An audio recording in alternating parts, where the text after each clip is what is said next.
how to create a template on Notion. Hey guys, in today's video, I'm going to show you how to create a template in Notion. So make sure to watch this video till the end and let's get started. First, open your browser and go to Notion. So click on the login button at the top right corner of the screen. Choose Continue with Google and select the account you want to use.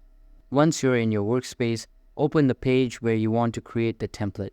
If you're starting fresh, click on New Page from the sidebar. Inside the page, type /button and a menu will appear. Select the button option from the list. A new button will appear on the page. Click on Add Action. From the available options, choose Insert Blocks.